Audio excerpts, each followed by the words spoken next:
हम लोग उच्च स्वर में जयकार करें, जिससे अनावश्यक शब्द जय घोष में विलीन हो जाए। बोलिए प्रेम से श्री सद्गुरु महाराज की जय। कुछ कसर रह गया, उसकी पूर्ति की जाए। पुनः जय घोष को दोहराएं। बोलिए प्रेम से श्री सद्गुरु महाराज की जय।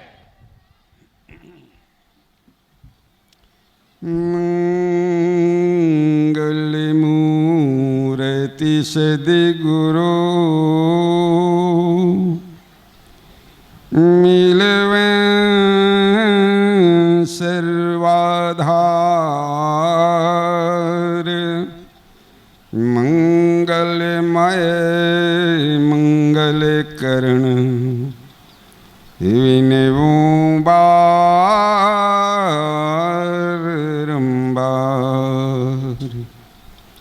ज्ञान उदधीर ज्ञान घन सतगुरु शंकर रूप। नमो नमो बहुबार ही सकल सुपूजन भूप। धन्य धन्य सद्गुरु सुखद महिमा कही न जाय। जो कछु कहूँ तुम्हारी कृपा, मोते कछु न बसाए। बोलिए प्रेम से श्री सद्गुरु महाराज की जय। विश्व वंदनीय त्रिलोक पावन आराध्य देव के मानस पुत्र पूज्यपाद गुरु सेवी स्वामी भगत बाबा जी महाराज के पावन चरणों में कोट से नमन। पूज्य गुरुजन, वंदनीय साधु समाज, आदरणीय धर्म प्रिय सज्जन वृंद तथा आदरणीय माताओं एवं बहनों, आज हम लोग अपने पूज्य बाबा को अपने बीच पाकर प्रसन्नता से फूले नहीं समाते। यद्यपि हम लोगों के बीच से आराध्य देव अपने पार्थिव शरीर का परित्याग कर ब्रह्म में लीन हो गए, लेकिन आराध्य देव अपने मानस पुत्र को हम लोगों के बीच छोड़ गए हैं। और हमारे पूज्य बाबा बड़े ही निर्भीकता पूर्वक सर्वत्र घूम घाम करके ये आध्यात्म ज्ञान का प्रचार प्रसार कर रहे हैं। अपने शरीर की सुधि नहीं रखते हैं, अपने खाने और आराम की सुधि नहीं रखते हैं, और हमें दर्शन देने के लिए जब भक्त पुकारते हैं तो भक्तों के पुकार पर आकर त्रिशत मानवों को ब्रह्म पीयूष पान कराने की कोशिश करते हैं।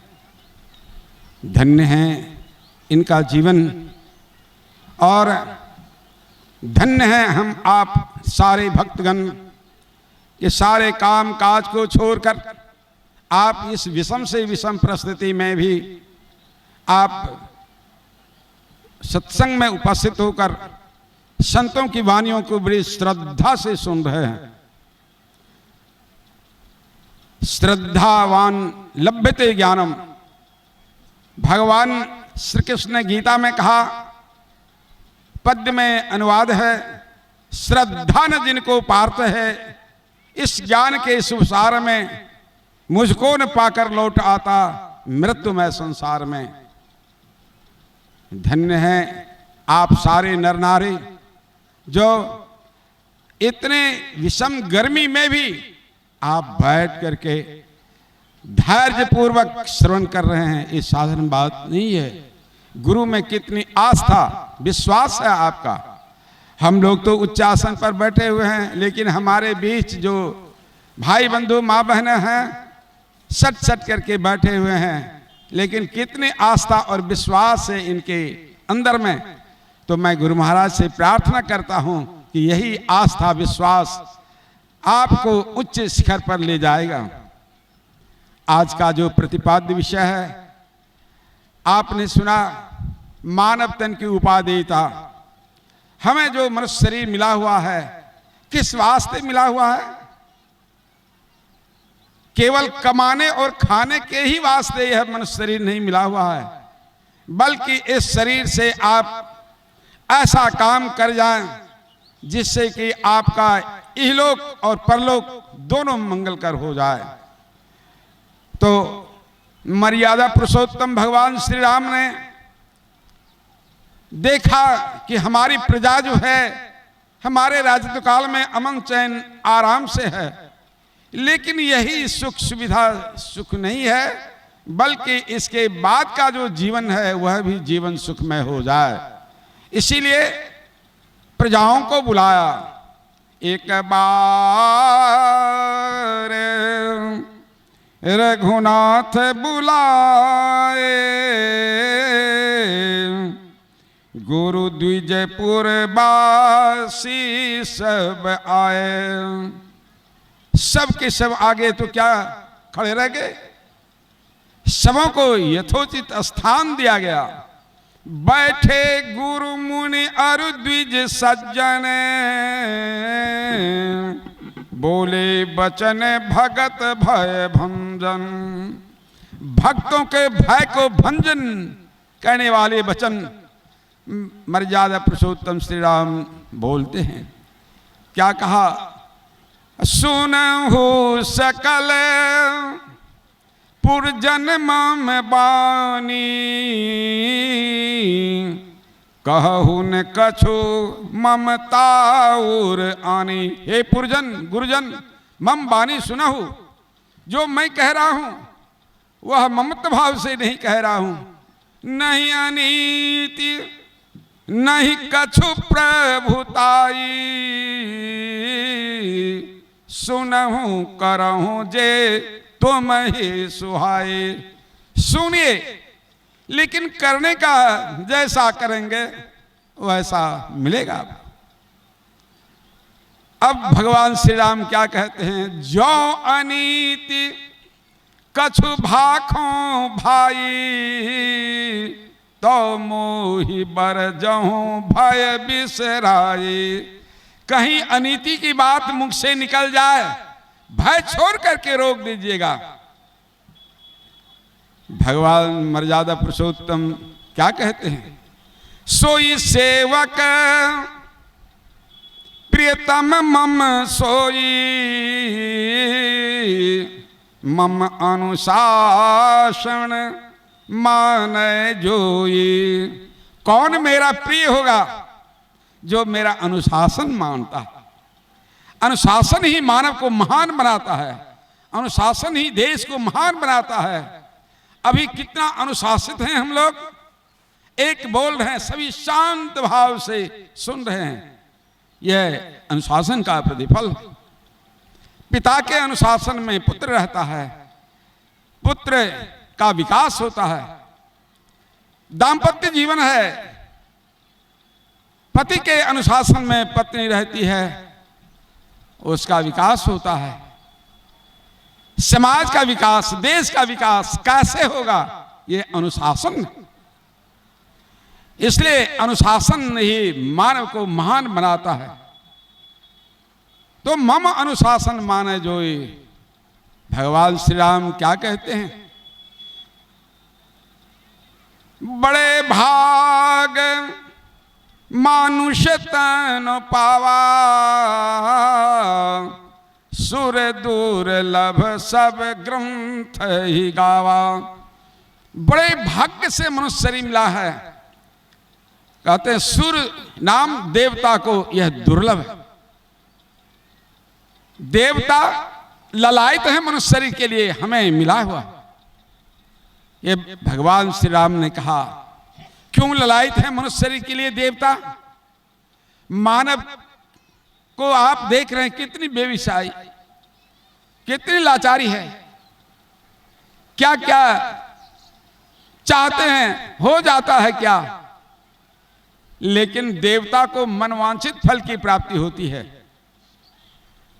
वो देवता क्यों चाहते हैं मनुष्य शरीर, इसलिए चाहते हैं कि मनुष्य शरीर ही एक ऐसा शरीर है जिस शरीर से साधन करके मुक्ति को प्राप्त किया जाता है, न कि देवता के शरीर में।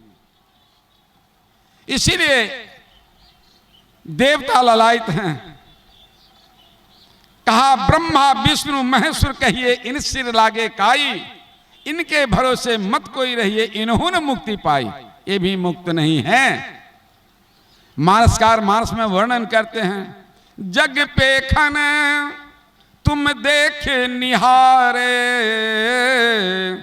विधि हरि शंभु नचावन हारे, त्यों न जानहि मरम तुम्हारा, और तुम्हीं को जान निहारा। कहीं वो भी जानने वाले रहे ब्रह्मा विष्णु महेश, तो सोई जाने हूं जेहि देहु जनाई, जानत तुम ही हो जाए। जिनको आपने जना दिया, जान करके ब्रह्मविद ब्रह्मय भवति, ब्रह्म को जान करके ब्रह्म ही हो गया। यथा नद्यः संदमाने गच्छन्ति नाम रूपे विहाय, जिस तरह से निरंतर बहती हुई नदियां समुद्र में चली जाती है नाम रूप को छोड़कर, तो ब्रह्म को जान करके वो ब्रह्म ही हो जाते हैं। वह ज्ञान दिया गया, सुना गया पाठ में। साधन धाम मोक्ष कर द्वारा, पाइन जेहि परलोक संवारा। ये शरीर है क्या? साधन का धाम और मोक्ष का द्वार है इसी अंदर में, लेकिन साधन का धाम इसको कर रहे हैं नकाम। कैसे नकाम कर रहे हैं? इस शरीर में आप मांस मछली अंडा शराब ताड़ी खैनी बीड़ी अनाचार दुराचार पापाचार में पड़े हुए हैं, तो आप समझिए कि इस मानव तन को आप बर्बाद कर रहे हैं। ये साधन का धाम है, ये शरीर ही शिवालय है, ठाकुरवारी है। उपनिषद के ऋषि ने कहा बिंदुनाद महालिंगम शिव शक्ति निकेतनम देहं शिवालयं प्रोक्तं सिद्धिदं सर्वदेहि नाम। यह मनुष्य शरीर क्या है? ये शिवालय है। सभी प्राणियों को इसमें सिद्धि मिलती है। जो ठाकुरवारी से श्रद्धा रखने वाले भक्त हैं उनके लिए उपनिषद के ऋषि ने कहा बिंदुनाद महालिंगम विष्णु लक्ष्मी निकेतनम देहं विष्णुवालयं प्रोक्तं सिद्धिदं सर्वदेहि नाम। यह शरीर ही विष्णु मंदिर है, ये ठाकुरवारी है, ये कुदरती कावा है। टेम्पल ऑफ गॉड, ईश्वर से मिलने का यही मंदिर है, ये कुदरती कावा है। इसको पवित्र रखने की बात है। तो इस शरीर को जितने अंशों में आप पवित्र रखेंगे आपके अंदर में पवित्र विचार होगा। तो इसके लिए पवित्र भोजन चाहिए, पवित्र विचार होगा, पवित्र संस्कार होगा, और पवित्र संस्कार से पवित्र कार्यों को करेंगे। इसी वास्ते ज्ञानोपदेश धर्मोपदेश सुनने के लिए समझने के लिए आप सत्संग में आया करते हैं। सत्संग में आकर के बैठ करके संत महापुरुषों की वाणियों को सुनते हैं, समझते हैं। अब देखिए मर्यादा पुरुषोत्तम भगवान श्री राम ने कहा, क्या कहा कि सो परत्र दुख पावई सिर धुनि धुनि पछताए, काल ही कर्म ही ईश्वर ही मिथ्या दोष लगाए। भगवान श्री राम ने क्या कहा? लोग कहते हैं हमको तो समय ही नहीं मिलता है, हमारे कर्म में लिखा हुआ नहीं है, अब हमारे ऊपर भगवान ईश्वर की कृपा ही नहीं है। कहा ये मिथ्या दोष लगाना, झूठे दोष लगाते, काल है, कर्म है, ईश्वर है, मिथ्या दोष लगाए। क्या कहा भगवान श्री राम ने कि नर तन भव बारिधि कहाँ बेरो, सन्मुख मरुत अनुग्रह मेरो। यह मनुष्य शरीर जो मिला हुआ है संसार रूपी समुद्र पार करने के लिए नाव है, और नाव मिल गई, अब खेने वाला नहीं है तो कैसे पार होंगे। इसलिए कहा कर्णधार सदगुरु दृढ़ नावा, दुर्लभ साज सुलभ करी पावा। कर्ण धारण गुरु प्राप्य तद्वाक्यं प्लवदृढ़म, अभ्यास वासना शक्तिया तरंति भव सागरम। अभ्यास करने की वासना की यह तरंति भव सागर को तरा जाता है। आराध्य देव के वाणी में आया, अति दुस्तर भव निधि के माही, खेवतिया गुरुदेव जी, भक्ति नाव में ले ही चढ़ाए, पार करें भव खेव जी। सज्जनों भाइयों, आप योग की युक्ति लेकर के और निष्ठा पूर्वक त्रिकाल संध्या उपासना करते हैं, और आप समय के मुताबिक गारहस्थ जीवन में पड़े हुए हैं, तो गृहस्थी के कर्तव्यों को करते हैं, तो आपका ही लोक और परलोक दोनों मंगलकर होता है। इन्हीं शब्दों के साथ अपनी वाणी को विराम देने जा रहा हूं। बोलिए श्री सद्गुरु महाराज की जय।